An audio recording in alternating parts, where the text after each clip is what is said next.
Hello, everyone. Hello, the group over there with Preston Gilmore, Margaret, thank you for being on. Tim, Rowdy Burns, Scott, Andrew, that's my grandfather's name, so that's my hero. We have Ed. Hey, for those of you who are not on video, I would definitely love to see your beautiful faces. You know, it helps me to connect better. I mean, if you can, that would be great. If not, that's still fine. Bernie, how you doing? Never been to Montana, so hopefully someday I can I can be over there and see what it's like. So you won't want to leave. We'd welcome you here. Oh, really? Make me leave. You guys been to Arizona, the great state of Arizona, the Grand Canyon, Sedona? All right, we have Kurt, Greg, welcome, Steve, Brent, Christine, David Martin, welcome, Amy, Chuck Smith, TJ. Yeah. I like the Preston group over there. It's serious, you know. They came ready. You guys came ready. All right. Well, we can probably at 6:31, so we'll get started here. But first of all, I'd just like to, on behalf of the Montana State Fire Chiefs Association, like to welcome everybody that's on here tonight. My name is Matt Hoppel. I'm an assistant fire chief with the Billings Fire Department. Also serve on the board of directors for the association. I'd like to say thank you all, first of all, for taking the time and more importantly, the opportunity to join us tonight and learn from our special guest speaker, Yannick Hicks, on the steps in becoming a person of influence. Yannick is the president of the Advisory Council and executive director of the John Maxwell team, who is passionate about leadership and coaching development. He's certified to coach, facilitate, speak, and train individuals and groups in the areas of leadership and development. Personal growth, professional skills, mentored and trained by John Maxwell and mentors of the world-class facility. Yannick has the skills, resource, and experience to help the teams improve, sustain productivity, performance, and profitability. He provides leaders with practical tools that positively and immediately impact their leadership styles. He's dedicated to equipping leaders with skills that can be applied in the real-world situations with positive and lasting results. Yannick believes in equipping organizations with leadership skills through a values-based, people-centric servant leadership approach. So with that, Yannick, I welcome you and thank you for taking your time to speak to us tonight. Absolutely. Thank you for the kind introduction. Can you see my slide? Yeah.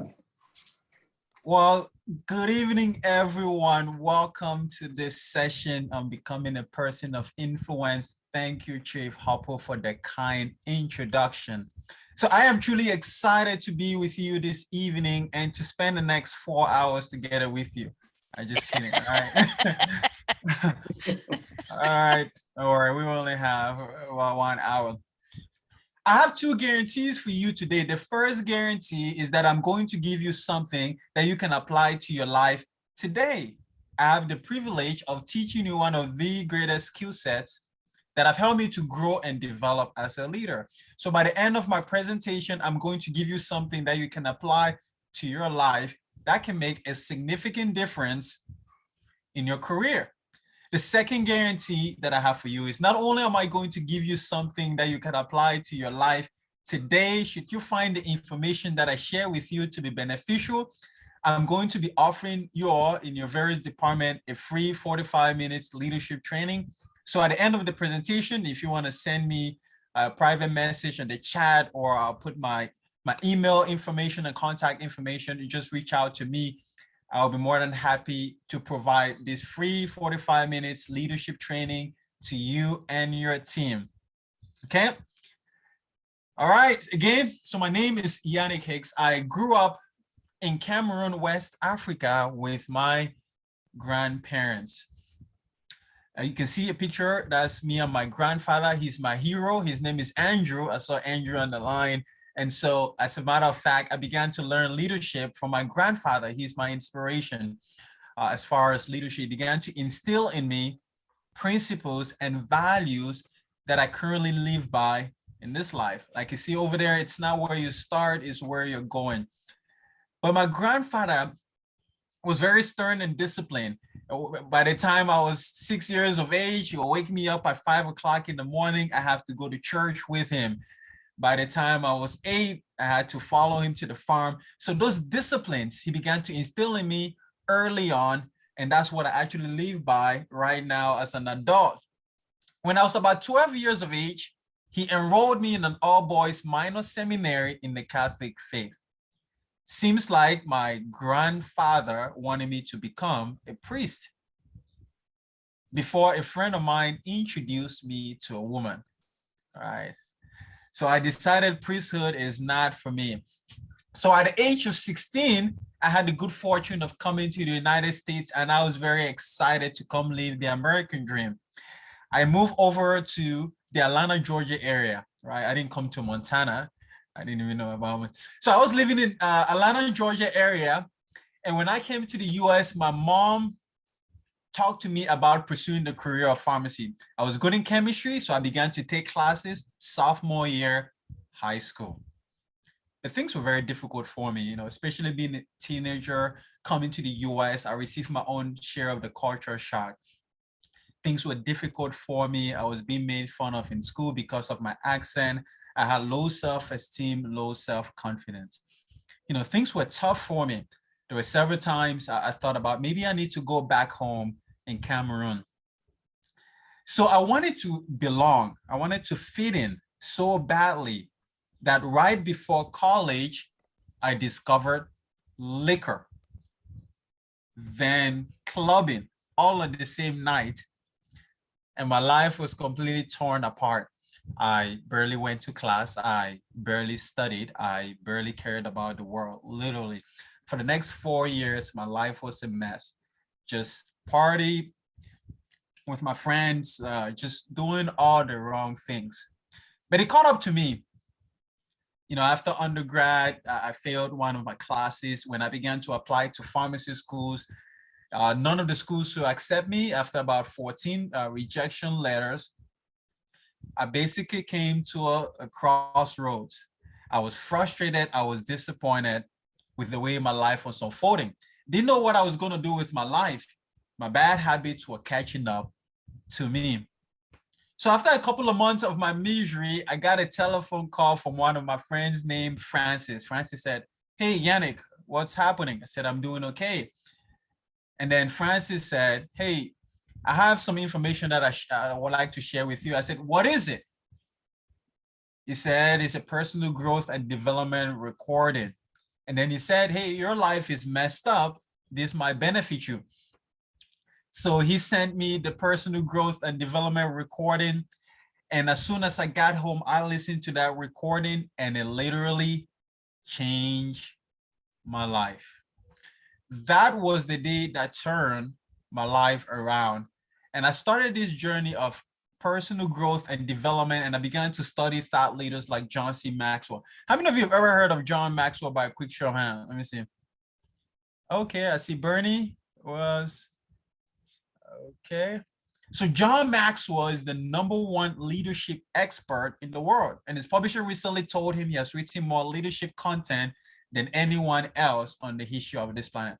So this is someone you can definitely learn from. As a matter of fact, I just came back from Orlando. Last week was there with John.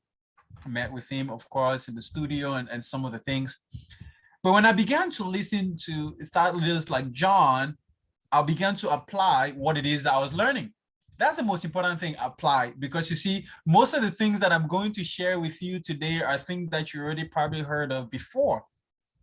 But instead of saying to yourself, "I've heard this before," which is one of the most dangerous words in any language, why don't you instead say to yourself, "How well do I do that?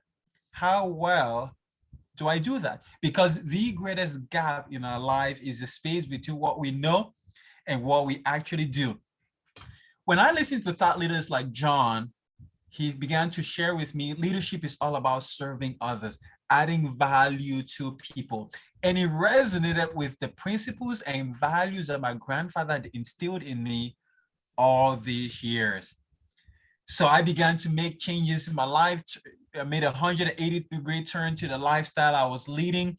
I stopped all the drinking, the party, and the things. Now I began to cultivate new habits, decided to pursue my pharmacy ambition. So I got accepted into Marshall University School of Pharmacy, Huntington, West Virginia. I don't know how many of you have ever been to West Virginia, right? Nothing happening over there. But when I got there, I began to study John. Now I began to lead organizations in pharmacy school. That's when I began to cultivate this passion for leadership. I was really studying John. So after 4 years, I graduated as a pharmacist from Marshall University. And after I graduated, I discovered John Maxwell was offering certification for speakers, coaches, and trainers. I knew it was my bridge to growth and development and in helping people grow. So since then, I've decided to become part of the team. We're creating transformation. In November, we went to the Dominican Republic. We're going to some other countries to create transformation there, just giving back to the community. But it all started when I decided to invest in myself with growth and development. What I learned from that experience is the power of change. For things to change for you, you have to change. For things to get better, you have to get better. Don't wish it was easier, wish you were better. Don't wish for less problems, wish for more skills. Don't wish for less challenge, wish for more wisdom. So that's my story, and I'm sticking to it. So today I'm going to give you a better understanding of what influence is. I'm going to talk about the 5 levels of leadership and how that relates to recruitment and retention. And I'm going to give you some solid actionable steps that you can begin to apply to your life. Today, if you're ready, turn to the person next to you and say, are you ready? If you don't have nobody next to you, you can just look at the screen wherever you're looking at. All right. Just look at someone. And I want you to turn back again to that person next to you and say, it's about time. All right. Or you can just look at me and say, it's about time, right? All right. So what is leadership? Let's define it. Let's define it because for the most part, we probably believe it looks something like this, but I want to remove from your mind that is like the traditional meaning that you may think of. You see, with the John Maxwell team, we define leadership as this: influence, nothing more, nothing less. We define leadership as influence, nothing more, nothing less. Well, that's contrary to what tradition is. That's contrary to popular belief, because if you go to Webster's dictionary, they define leadership as a place, a position, a title, an office of leadership. A place, a position, an office, a title of leadership. And so for the most part, the majority of people that I speak to don't believe they're leaders unless they have a title or a position. But with the John Maxwell team, we define leadership as this: influence, nothing more, nothing less. I want you to think about the person that has had the greatest impact on your life. The person that's had the greatest impact on your life and has helped you to go further and has helped you to go faster. I want you to think about that person for a moment. Now that you have that person on your mind, I want you to raise your hand once you have that person. All right. I know you guys at home, you can always still put your hands up, right? How many of you would say that person was the father? Okay, Ed. Okay. Let's see. Okay, one in the room. All right. How many of you, okay, I see TJ. How many of you say that person was a mother? All right. Chief Joe Page, I remember you were the last time. All right. How many of you say that person was a brother? I mean, some of you are looking at me, definitely not my brother. How many of you, that person was a sister? All right. How many of you, that person was a teacher? All right, no hands up. All right, you can put your hands on. How many of you, that person was a person of title that you worked for specifically. All right. You see, in every single room that I go to, it's very rare that a hand goes up for that last one. There's always one or two, but it's typically a person that didn't have a title or a position and they had influence over you. You see, it's the mother at home. It's the teacher in school. It's the neighbor next door. It's your friends that you interact with. It's influence, nothing more, nothing less. So in a short period of time, I'm going to strip away from your mind that leadership is about a title or a position. So next, I'm going to talk to you about the 5 levels of leadership. It is one of my absolute best. But let's look at the 5 levels of leadership, the 5 levels of influence. All right.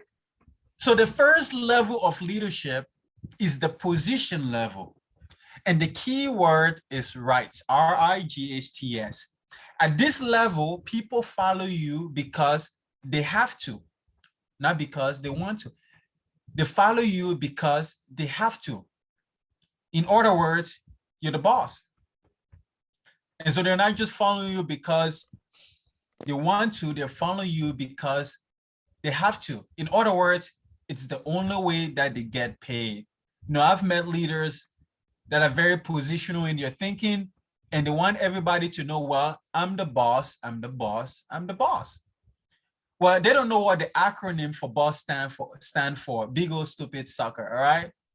See, people don't need a boss, people need a leader, someone that will lead them. Because here's the thing, the position doesn't make you a leader. The leader makes the position. The upside in the position level is that it gives you an opportunity for you to shape and define your leadership. That's what the position does, right? That's where you start. That's where I start. That's given to you by the company. So the upside is it gives you an opportunity for you to shape and define your leadership. If you're a good leader, your influence will expand. If you're a bad leader, your influence will shrink. So what the position does is it gives you an opportunity for you to shape and define your leadership. So the time for you to learn how to lead isn't when you get the position. The time for you to learn how to lead is now. The downside of the position level is that people give you the least amount of their energy, of their effort, and of their minds. They give you the least amount of their energy, their efforts, and their mind. Why? Because they only follow you because they have to. It's the only way that they get paid. So the first level, position level, keyword is rights. That's where you start. That's where I start. But of course, there's a higher level. So let's go to the next level of leadership. The next level is the permission level. The key word is relationships. At this level, people now follow you because they want to, not because they have to. They follow you because they want to, not because they have to. In other words, you have connected with them. You like them and they like you. And so they're not just following you because you're a supervisor, but they are following you because you're a supervisor that people like. People don't care how much you know until they know how much you care. People won't go along with you until they can get along with you. You can care about people without leading them, but you cannot lead people without caring about them. You know, how many of you have ever worked with someone? I mean, you're in the people business. How many of you have ever worked with someone that is not very likable? I mean, people don't care for them by a quick show of hand. How many of you ever worked with someone? I mean, some of you are very fast in raising your hand up, right? How many of you by a quick show of hand work with someone that isn't very likable, people don't care for them? Quick show of hand. All right. How many of you are sitting beside that person right now? All right. So relationship with people are the foundation of leadership. For the next 3 levels, I'm going to give you 3 attributes that leaders do extremely well at that level. But let's look at the permission level. There are 3 questions that people are always asking. I call this we call it the follow-us questions, right? People always ask as a leader. These are 3 questions that if you begin to answer these questions as you're leading your people, you'll be able to help with, growth, retention, all those things. The first question they're asking is, do you care for me? I call it the 3 C's. Do you care for me? So the first C is compassion, right? Do you care for me? Because people don't care how much you know until they know how much you care. They want to know if you're likable, if you care about them. The second C and the second question they're asking is, can you help me? In other words, is it going to get better if I come to your fire department? Am I going to grow? Am I going to become a better person, not just in my job, but in my life? Right? The second C is called competence. And the third C is, can I trust you? Can I trust you? That's character. So these 3 C's, the follow-us question, if you begin to answer this question, you'll be able to get more out of your people. So what are 3 attributes that leaders do extremely well at this level? The first is they listen well. What leaders do is they walk slowly through the crowd and they listen to their people. They lead by asking their people questions. They become inquisitive. They want to know about them. What are their dreams? What are their aspirations? What do they care about? What do they sing about? What do they dream about? And then they listen to those, because here is how it works. You have to listen, learn, and you lead. You have to listen, then learn, and you lead. You don't lead without first listening, asking questions. You listen, you learn about them, and then you can lead them. But you have to be able to get to know them, and you'll have to listen well. The second attribute that people do extremely good at this level is that they observe people well. They observe where their people are and what they are doing. If you listen to your people, they might tell you what you want to hear. But if you observe your people, you find out if their behavior, right, what they say matches their behavior. If you want to see if their behavior and their words matches. So that's why you have to observe your people well. Observe their behavior if it matches what they say. So you listen, you observe. And the third thing that leaders do extremely well at this level is that they serve their people well. They have an attitude of servanthood. How can I help you? They anticipate their people's need. They don't wait. They don't just have an open door policy. They go to their people. They anticipate what they need and provide it to them before they even ask for them. Like I said, I just came from Orlando, Florida, at a conference. I took a shuttle from the airport to the hotel. The first lady that picked us up, she just stood there and allowed us to go put our bags in the trunk. She did nothing to help us out. When we put our stuff, she went, took us to the hotel, and she left. But when we're going back to the airport, the second person, when we came, she greeted us with a smile. And then she said, hey, and then she came, she grabbed our bags, she put all of it in the trunk, closed the trunk, drove us to the airport. And when she got to the airport, when I got to the airport, she got out of the car, went to the trunk, got my bag, then came and opened the door for me, and then handed me my bag. I gave her a $20 tip. You see, 2 people, different ways of mindset of serving others is the little things, right? Getting involved in your fire department and serving, doing things that maybe it doesn't even require in your job description, volunteering, doing some of those things. You want to have an attitude of, I work with a lot of fire department. One of the values is customer service. It's just going the extra mile. All right. So the second level is the permission level. The key word is relationships. All right. People follow you because they want to. Let's go to the third level of leadership, because it looks like Bernie is just taking down notes. He's ready to go to the next level. All right. All right. So the third level is the production level. The key word is results. People follow you because of what you've done for the organization. You've produced. This is where you begin to gain credibility as a leader, because you're known as a producer.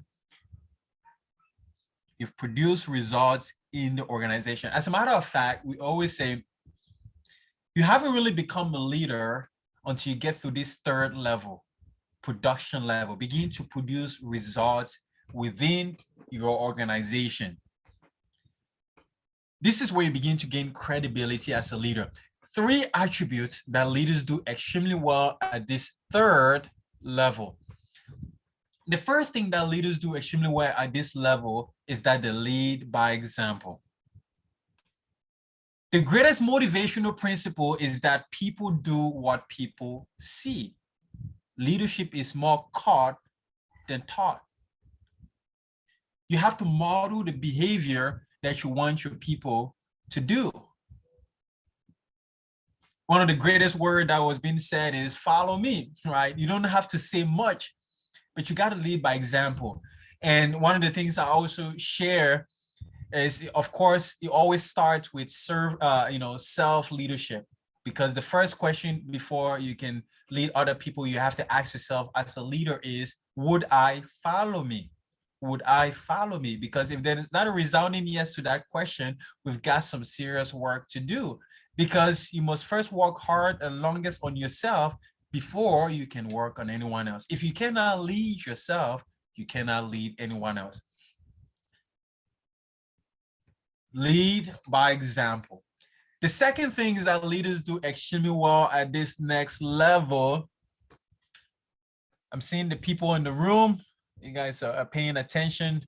I hope you're not falling asleep. I'm just trying to make sure, right? The second thing that leaders do extremely well at this level is that they create momentum. You see, momentum is a leader's best friend. When you have momentum in your fire department, in your organization, you look better than you really are. When you don't have momentum, you look worse than you really are. See, momentum is a great exaggerator. When you have it, everything is working.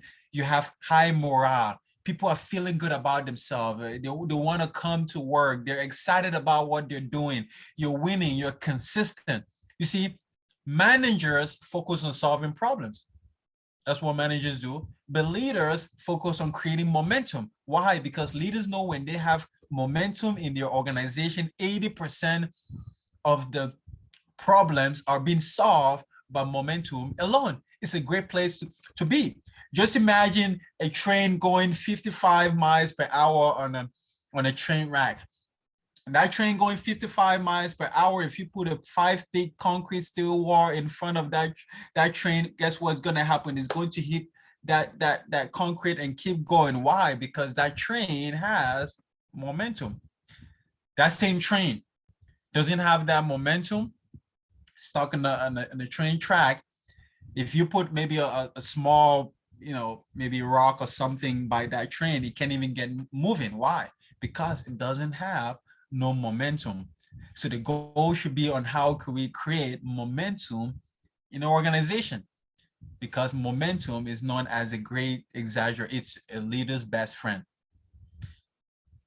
So the second, create momentum. And the third is magnetism. We call it the law of magnetism. What does the law of magnetism says? You attract who you are, not who you want.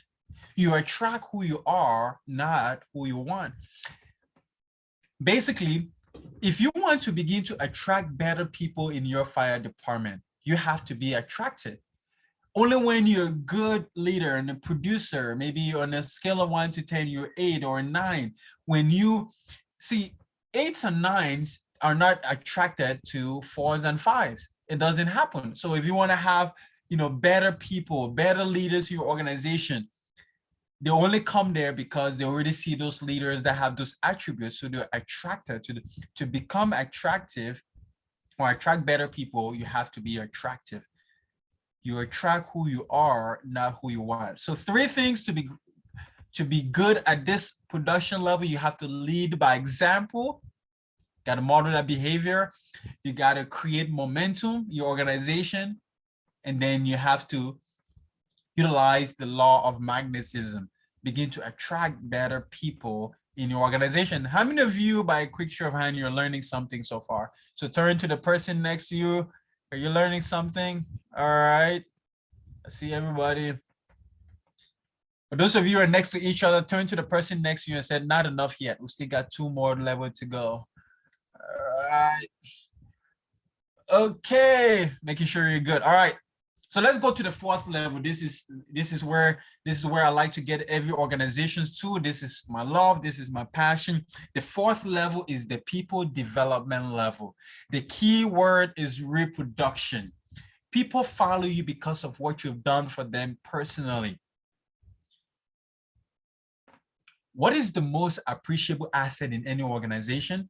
If you're going to try to retain or recruit people, the most appreciable asset in any organization is the people of that organization. How do you grow an organization? By growing the people. How do you grow the people? By growing yourself as a leader. To add growth in your organization, add followers. That's the third level. If you want to add growth, lead followers. That's the third level. But if you want to multiply growth, lead leaders. That's the fourth level. This level is where you begin to create the multiplication in your department, your organization, your fire space. So what are three things that leaders do extremely well at the people development level? The first is that they recruit people well. To train and develop good people, you have to recruit good people. See, 80% of your success in equipping people or training people comes from who you bring on the front end. So that's why recruiting on the front end is really critical. You have to recruit good people. You know, some of you know Lou Holtz, right? The football coach and stuff, Notre Dame and some of the things. Lou Holtz says, I've coached good players and I've coached bad players. I'm a better coach with good players. Right? Of course he is. Anybody can be good with good players, but that's where it starts. You have to recruit good people. Here's the thing with recruiting, since it's one of the things in this series. In any organization, people are coming in and people are going out. People are coming in and people are going out. It happens in every organization. Every organization, people are coming in and people are going out. So the question isn't, are people coming in and are people going out? That shouldn't be the question. The question should be, who is coming in and who is going out? Because you see, on a scale of 1 to 10, if you're having, on a scale of 1 to 10, if you're having people on a scale of 1 to 10, if you're having 3s and 4s, if they're leaving your organization, right? 3s and 4s are leaving your organization, but you have 8s and 9s that are coming in your organization. Oh, happy day, right? Well, happy day. You're having better people, better leaders. But if you have 8s and 9s leaving your fire department and you're having 3s and 4s coming in, you're in trouble. So the key is who is coming in and who is going out. That is a key, because people are going to come in and people go out. But always look at the quality and the caliber of the people that are coming in and going out in your organization. It works, and that's how it works in any organizational recruiting. And here's another thing about recruiting. You have to have a picture of the types of people that you want to recruit in your organization, in your fire space. You have to have a picture. Basically, what types of attributes do you want in the people that you want to recruit, right? Do you want more leaders, influencers, positive attitude, hardworking, commitment driven, not convenience driven? You know, what are the attributes? You want to define the types of people that you want to attract and begin to recruit in your fire department. Because once you clearly define what you want, the characteristics, the qualities, then when you see those people, you can identify them because you already have a picture of what you're looking for. Because if you don't have it clearly defined, how do you identify who can come in? So you have to have a picture. John wrote a book called The 21 Qualities of a Leader. It's basically a picture book, but you want to be able to have a picture of the types of people that you want to recruit in your fire department. Right? So the first is to recruit people well. The second is positioning. Positioning. Success Successful people, they know how to position themselves well according to their strength, their temperament, their giftedness, what they're good at. But successful leaders know how to position other people well according to their strength, their giftedness, what they're good at. They're always looking in order to position people. That's why you have to know your people. One of the things I do in the fire department is when someone is to do a DISC personality style assessment, they know their strength, their giftedness, their weakness, their what they fear and all those things. Once you get to know your people really good, you know how to position them in the area where they can excel, they can be good. If you want to retain your people, you got to put them where they can excel, where they're good, where they are gifted. It's a good place to be. So positioning. And the third is equipping or training people well.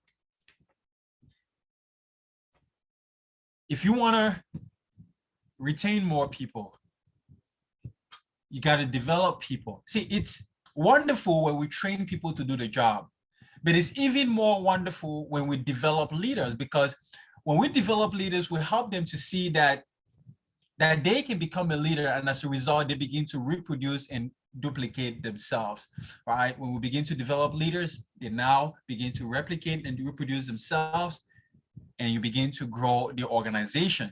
Because one of the things I get a lot, and also in the fire department, is creating succession of leaders. How do we create succession, right? And that comes with developing leaders in the people skills. The job training skills only accounts for 15%, but the people skills, helping them to become a leader, how to lead people, 85% of success in the organization is people skills. So 5-step equipping process. The 5-step equipping process, the first is I do it. So it starts with me, I do it. That's how I gain credibility as a leader. I don't want to take people to do something that I haven't done myself. So I do it. The second step is I do it and you're with me. You're observing me, you're asking questions, I'm doing it and you're with me. The third step is now you do it and I'm with you. I'm coaching you, I'm mentoring you, and I'm tweaking it. The fourth step is now you do it. You don't need me anymore. You can run with it and make it happen. But the fifth step, and this is where most organizations have fallen short, and this is where you really can create that culture of succession, is now they do it and someone else is with them. So you haven't truly equipped someone until that person has trained or equipped someone else. So in the people development level, you have to recruit people well, you have to position them very well, and you have to equip people well. All right, and then the fifth level, we'll go this real fast, is the pinnacle level. The key word is respect. People follow you because of who you are and what you represent. And this is the highest level of leadership, the pinnacle level. All right. As you look at these 5 levels of leadership, I know that you're already thinking about what level you are. I want you, as you think about these 5 levels, think about the people on your team. You think about the people on your team, write your names down and determine what level you are with each person. Because here's what you're going to discover. You're not on the same level with everyone else. You're on different level with each people within your inner circle.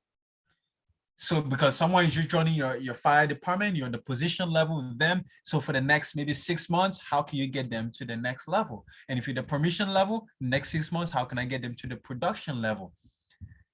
Determine what level you are with each person and how you can take it to the next level.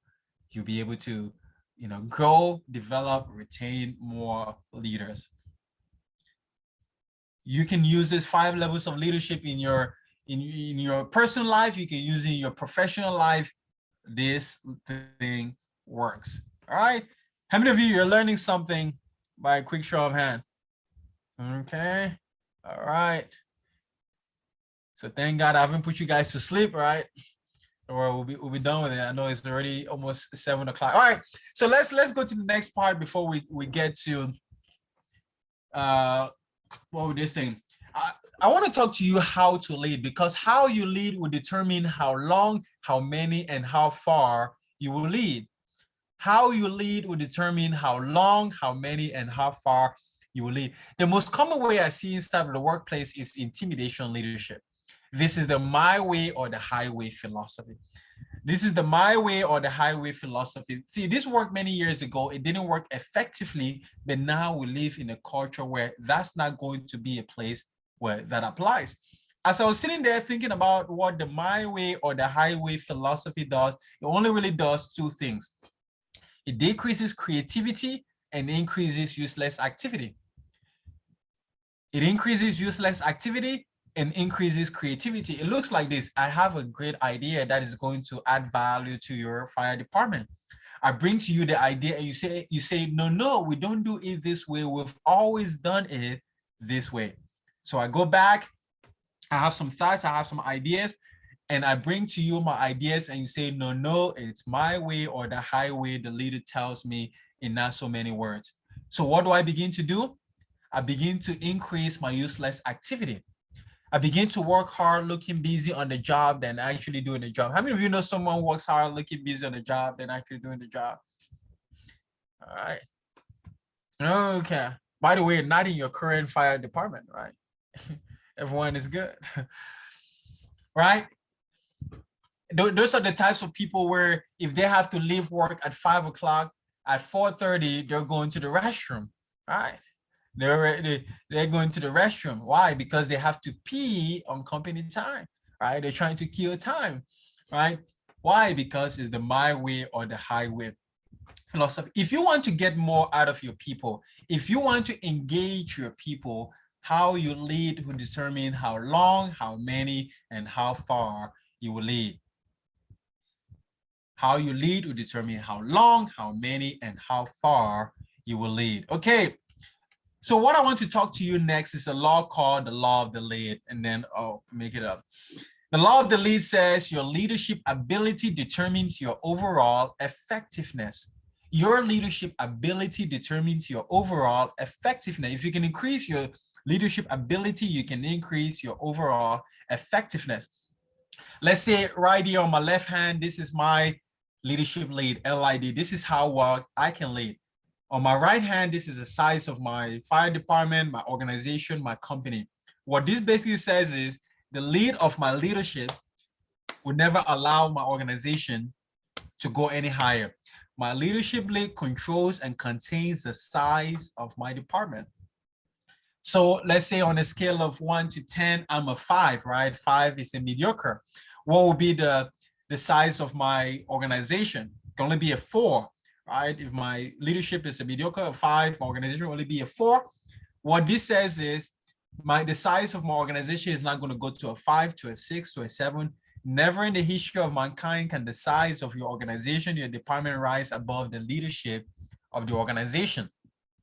But let's say, so I'm a 5 and my size, my organization in a 4, and I began to apply some of the principles I'm about to share with you. You go to a 6, to a 7, to an 8. Now your organization has the capacity to grow to meet the leadership lead of the organization. As my friend and mentor, John Maxwell says, everything rises and falls on leadership. So what are some things that we can begin to do to increase our leadership ability? I'm going to go through this real fast. So the first thing we can begin to do is we begin to value experience and take time to reflect. Take time to reflect. You say, Yannick, what does that mean? Well, I'm glad you asked. When I say take time to reflect, I'm talking about taking time each day to pause and think about how to get better at what it is that you do. Now, this could be anything. Let me give you what I call the reflection starter kit. I promise you, if you begin to apply this in the next 7 days, you're going to be more productive at what it is that you do. How many of you would like to be more productive at what it is that you do by a quick show of hand next 7 days? All right. How many of you don't want to be more productive at what it is that you do in the next 7? All right. How many of you are not going to put your hands up no matter what I say? All right. Here's what I want you to do. I want you to Ask yourself these 3 questions at the end of each day and actually write out the answers. And I guarantee you, you're going to be more productive at what it is that you do. Here are the 3 things at the end of each day. Actually write out the answers. What went right? What went wrong? What can I do differently? What went right? What went wrong? What can I do differently? I promise you, if you begin to ask yourself these 3 questions, you will keep going around the same. So guess what I'm going to do after my presentation? I'm going to ask myself these 3 questions. What went right? Not a whole lot. What went wrong? Everything. What can I do differently? I'm not coming back. Just kidding, right? This is serious because we're not going to keep dealing with the same issues by not taking time to reflect. You keep dealing with the same issues in your office because you refuse to take time to pause and think daily on what it is that you're doing. So you have to take time to reflect. Experience is not the best teacher. Evaluated experience is the best teacher because experience was the best teacher. Then as people get older, they get wiser because they have more experience. But you and I know people who are older who are not necessarily wiser because it's not what you did, but what you learned from what you did that helps you to grow and develop as a leader. As Kevin Hall says, reflection turns experience into insight. What went right? What went wrong? What can I do differently? So you can grow by taking time to think as a leader. The second thing that you can begin to do, you can begin to get a mentor or a coach. Mentor or a coach. This is critical because in order for anyone to really excel in anything, they need 3 things. They need knowledge, they need experience, and they need coaching. So you need knowledge, you need experience, and you need coaching. You know, some of you might say, well, I don't need a mentor. Mentorship is like junior high. No, let me give you what a coach or a mentor does. A coach or mentor is someone who is a little bit further down the road that can guide you. So I want to remove any age restrictions or gender restrictions. I want you to know we're talking about a coach or mentor, someone who is a little bit further along. I think about when I wanted to become a professional speaker. I knew I needed mentorship in my life. There are 2 ways to get a mentor. The first way is seek to serve, and the second way is pay to play. And so if you need a mentor in your life, there's some mentors you're going to have to pay for specific knowledge or experience, and there's some mentors you're going to have to get around them and serve them and be able to see the invisible. But you need a mentor in your life. You can't see the picture when you're in the frame. All right. The third thing that you can begin to do, you can begin to do something new. Do something new. When was the last time you did something for the first time? When was the last time you did something for the first time? In order for you to get a different result in your organization, you're going to have to do something new. For some of you, your days look like this. You wake up, you go to work, come back home, watch TV, go to bed. You wake up, come to work, go back home, watch TV, go to bed. And life continues to pass you by, right? Why aren't you getting any new thoughts? Here's what you have to understand. 90 or more % of your thoughts are the exact same thoughts you thought yesterday. Why? Because you're not doing anything new. When I say do something new, I'm not talking about doing something out of the ordinary. You can change your thought by doing something simple that's out of routine that will cause you to snap out of your automatic thinking. How many of you, you've taken the exact same way to go to work for the last 7 days you've been at work? By a quick show of hands? You're taking the exact same way to work the last 7 times. All right. How many of you have been to work and sometimes you don't even remember how you even got there? Right? You didn't even have to even think on the way there. If you begin to take a left instead of a right, you're going to create a different thought. Why? Because that's where your awareness is going to be. So I want you to create a different thought, to do something simple to stop the automatic thinking. I want you to do something new. Like I said, if you find the information beneficial, you can send me a message. I also leave my email and contact information. I'll be more than happy to provide a free virtual 45 minutes leadership training to you and your team. So just reach out to me, free leadership. I'll send my information and I'm more than happy to provide it.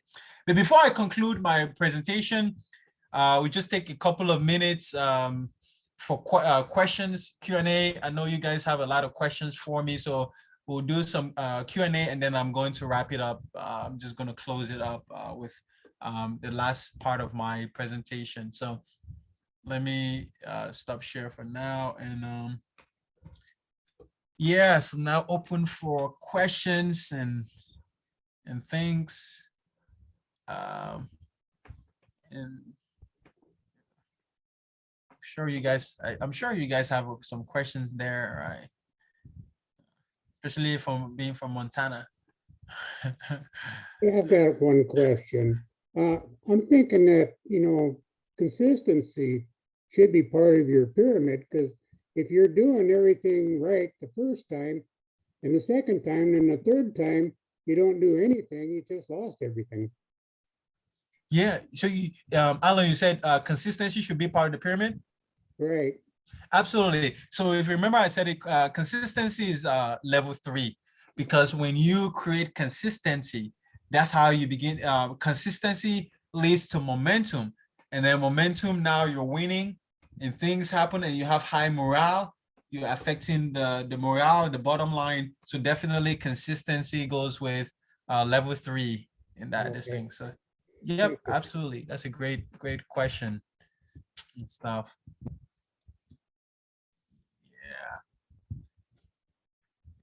Q&A. What questions? Yannick, you talk about that momentum. A lot of the times you get momentum, a lot of things, good things are happening, and then you have those times where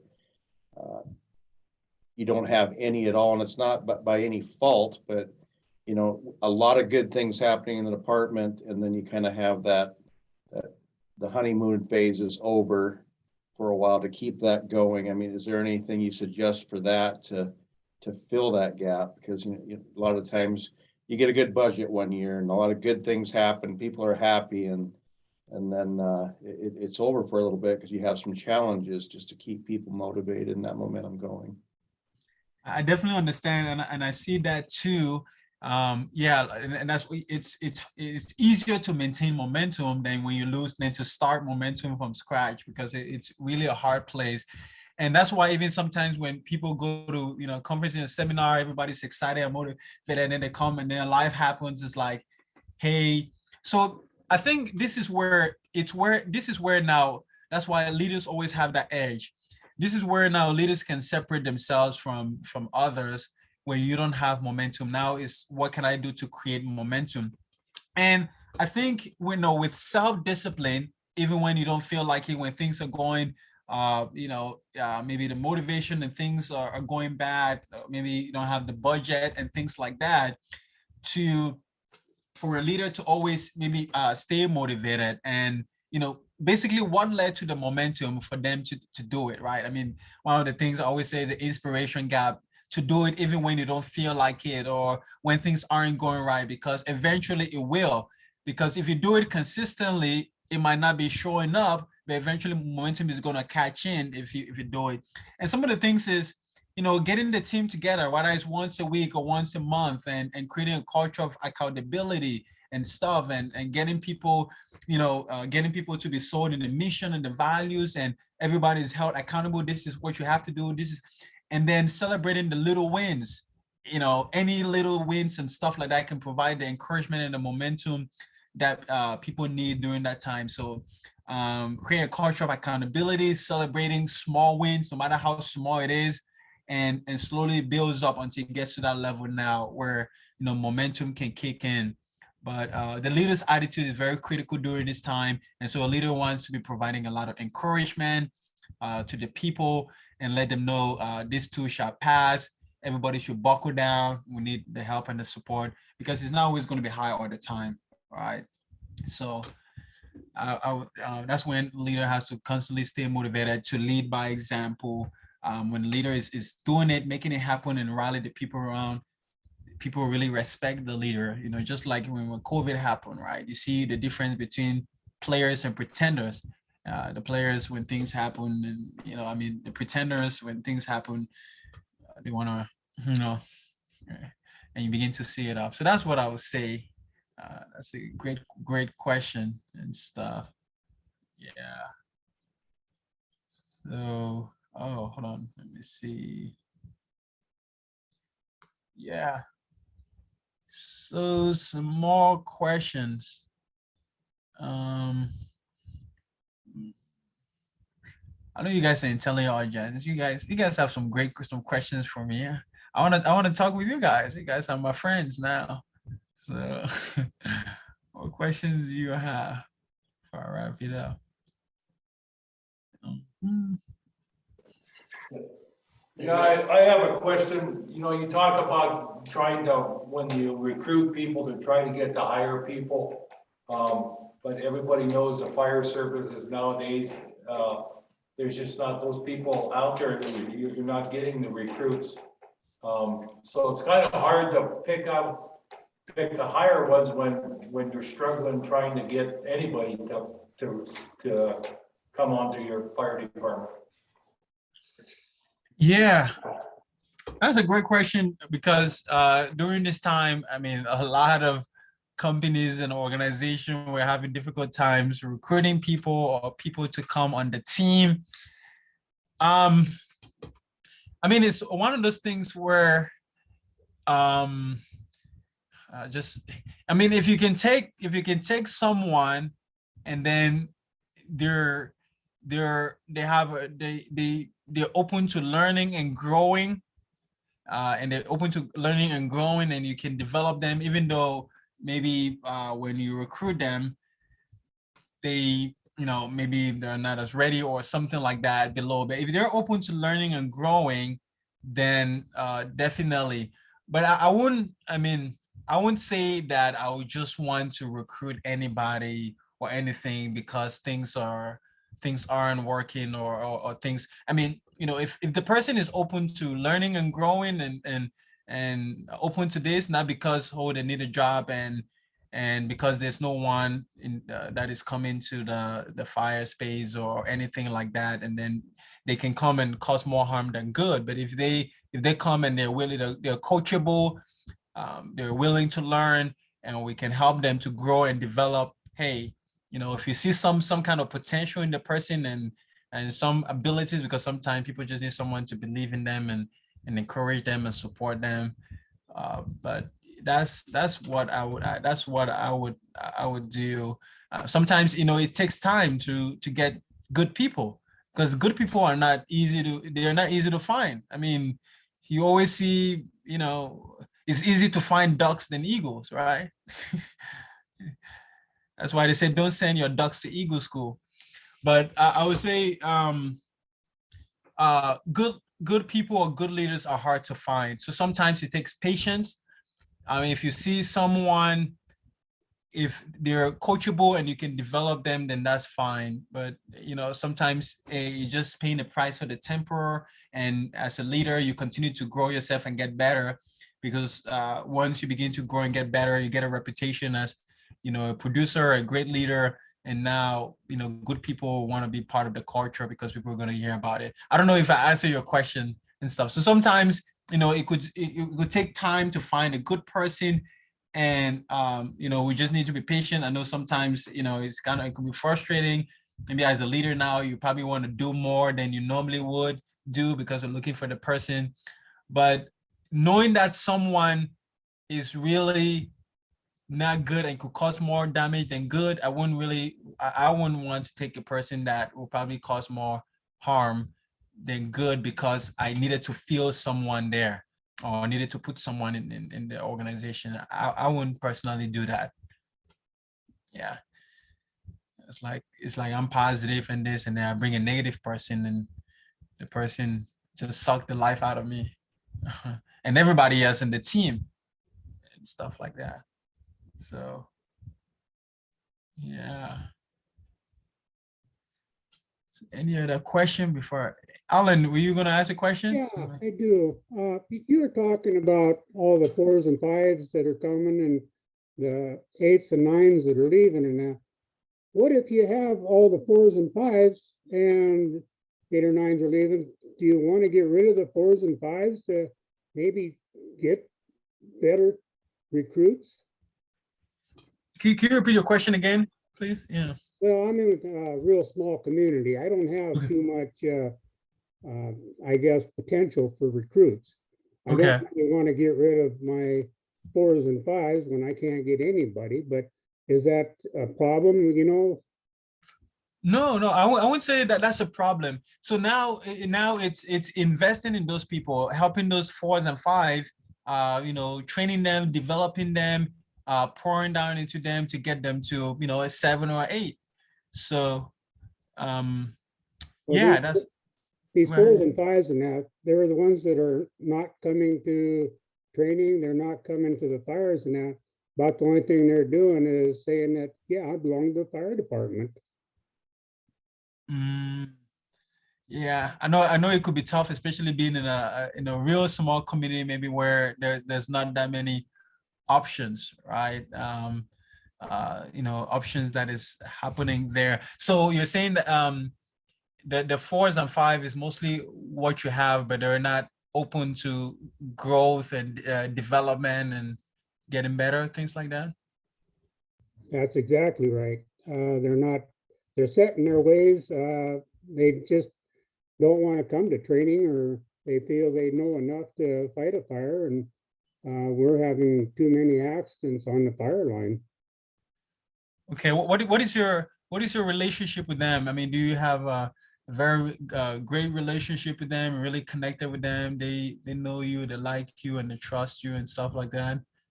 Well, I'm starting to. I started in this community a couple of years ago, and I wanted to give back to the community, so I joined the fire department, and I'm now assistant chief. But people are just not gung ho on anything in this community. Yeah, because one thing that I would do is, like even of course level 2, because if someone comes from the outside, even if they're the fire chief and stuff, people are not going to look at you like, hey, because you're a fire chief. They really don't care, right? They look at, oh, it's position level. I think that what I would do is really try to connect with them, maybe, just take you out to lunch and get to know more about you. What are your interests? What is something that you love to do outside of work? And really, really get this person to know, like, and trust me, because that's how I can be able to influence them. I know that, hey, of course you have the few apples, but most people, if they really, if there's that strong relationship where I care about them, not just about your job, but your life. I've really built that relationship with them and stuff like that. Now it's easy to be like, okay, well, can we now come to training and some of the things, but I'll look more on what is the, on a scale of 1 to 10, as far as relationship, what level am I on? My relationship with them, is it like a 9? I'll really try to strengthen that relationship and, with the person before I try to influence them to maybe come to training or some of those other things. I know some people are staying their ways, but you definitely have those few bad apples. But if I really build that relationship, most, at least a good, a couple of them would now want to listen and this and that stuff. So at least that's the first step, especially when I go to any organization or something, coming up. I'll look at the relationship level and see, hey, do I need to build a stronger bond? Do I need to do more as far as the relationship level and really connect before I try to get them to develop them now and some of the things? I don't know. Did I answer your question? Huh? I'll try that. Thank you. Oh, you're welcome. You're welcome. Brian says, as a leader, how do you keep from getting burnout while constantly trying to motivate people? By constantly trying to motivate people. I mean, as a leader, yeah, I mean, if you have to keep motivating people all the time, you have to pump them up. Sometimes you have to, but so maybe one of the attributes you go right before you recruit people is like motivated people, right? I'm just kidding. But first thing first, burnout comes from I always check my priority. If I'm being burned out, I check my priorities. Am I really prioritizing really effectively as far as the activities or tasks that I'm doing? Because if I'm doing lesser tasks than I'm supposed to and stuff. So for the most part, burnout also comes, from some of the things, sometimes it's just getting away from the environment, going on vacation, go to the beach, or some of those things to relieve burnout. But also another part of burnout is, it's really prioritizing effectively, looking at your priorities, and making sure you're not doing less priority activity that is making you overwhelmed and burnout and some of the things. And sometimes, taking time for yourself. That's why I said, if you work for 1 hour stretch, take a little, if it's 1 or 2 minutes break, or, get out of office or stand or something like that. Just little things to help with burnout. And then constantly, motivating your people. A leader, you should constantly be motivating your people, but of course, it starts with you taking care of yourself first. And if you have your inner circle of people, and maybe for them to also encourage and motivate people, so it doesn't have to be only you as a leader. See what I mean? But I would say, for burnout, take a time out every 1 hour. It could be just 2-minute break, walk around the block, do some certain things, really look at your priorities, get out, sometimes maybe vacation, just something to keep you from being burned out and rejuvenate your energy. And also, help make your people to do the same thing. That's what I would say. Brad, I don't know if you're there. Did I answer your question? Oh, okay, you're over there. Thank you. You guys are asking some great and tough questions. All right. Before I wrap it up, any more questions? Oh, you guys have been a great audience. So now I'll just wrap it up. As far as the training, and like I said, you can always direct message me any information. But you might be asking, am I still practicing as a pharmacist? So I came to Arizona to practice after pharmacy school, to practice as a pharmacist.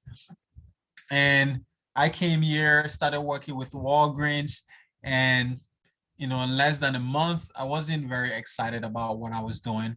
I was just going through the motion. I was frustrated. I was unhappy.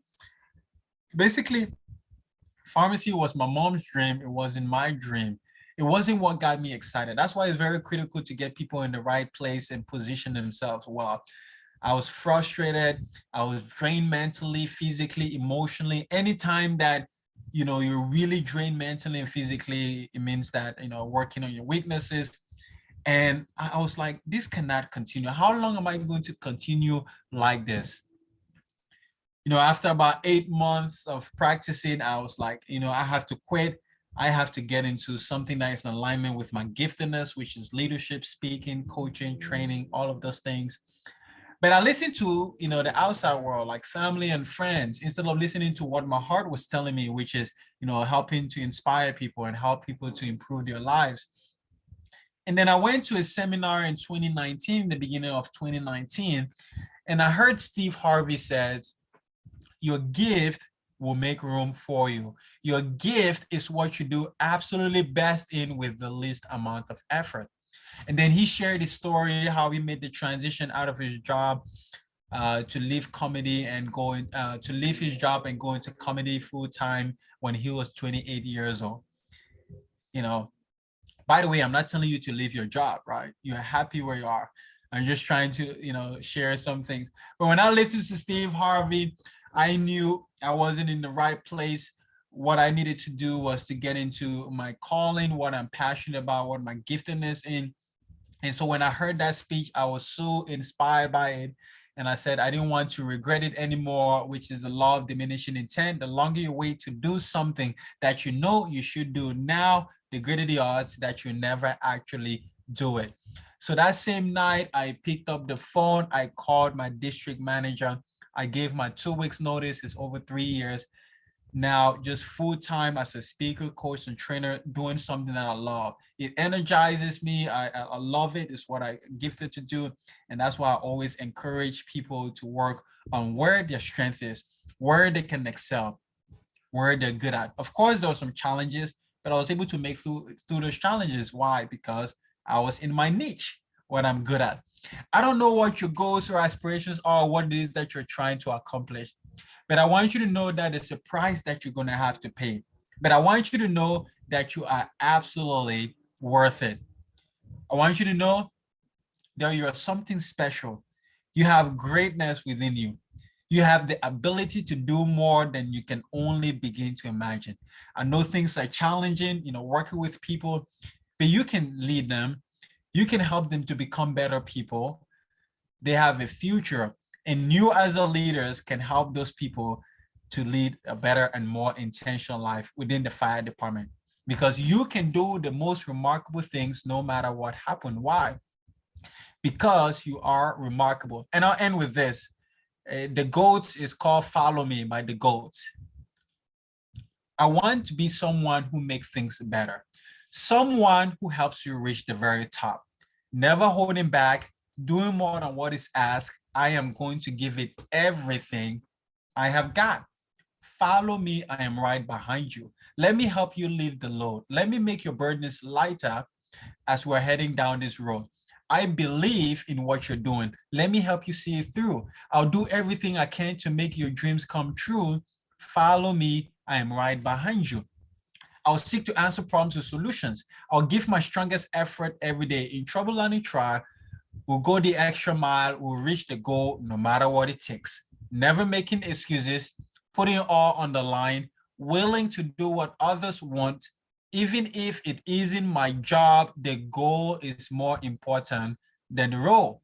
Leadership is influence, nothing more, nothing less. And you have the power and ability to increase your influence. Thank you very much. I appreciate your, I just put my my information in the chat.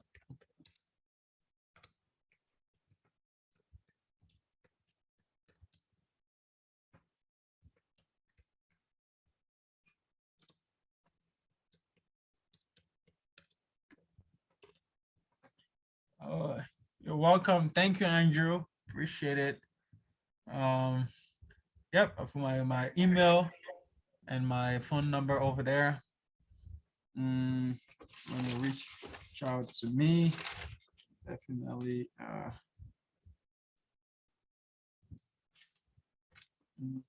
Thank you, Bruce. Appreciate it. Brand, thank you. Thank you. Thank you, Yannick, and everybody, just to let you know, there should be a link I think Kim is going to put on as far as giving an evaluation of this presentation. It's very valuable information, so please take the time to give Yannick some feedback as well as the association, so we can, as we deliver more training, that information is very valuable. It doesn't take very long, and we'd like you to complete that. There'll also be a link to print out a certificate for attending this tonight. But really appreciate everybody taking the time out of their evening to join us and the valuable information that Yannick has shared with us today. Yeah, absolutely. Thank you very much.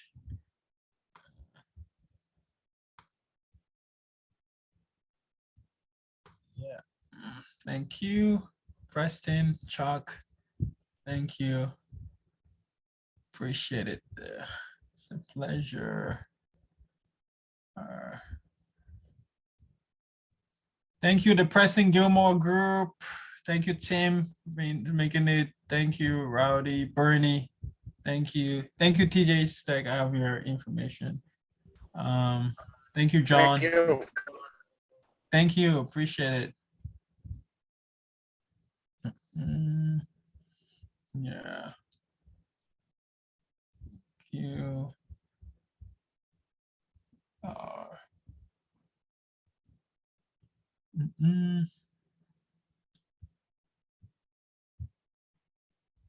Thank you.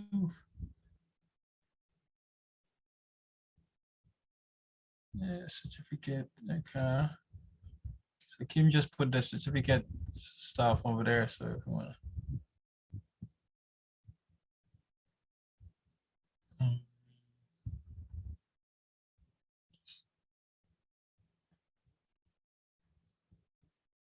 So Chief Hopple, you said you're in bless. Is it, you said blessings? How do you spell your? Billings, Montana. How do you spell Billings? Billings. Oh, okay, Billings. Okay, Billings, Montana. Okay. Hi, Kim. Hi, Yannick and Chief Hopple, thank you so much. That was great. I am just so pleased how people engaged there in the end for Q&A. Every training session ends up being a little bit different. So thank you to everybody. And then for those attendees that are still on, we want to remind you that this session has been recorded and it will be housed on the Montana Fire Chief's webpage underneath the event drop-down link. So, all right, well, thank you very much, Yannick, and we'll be in touch just with a little follow-up, and I'll share the evaluations with you and get you that attendee list as well. Absolutely. Yep. I would email you, and yeah, we'll talk. And stuff. Okay. And yeah. Have a good night, everybody. Thank you. Thank you. I'll give. Thank you, Tim. Thank you.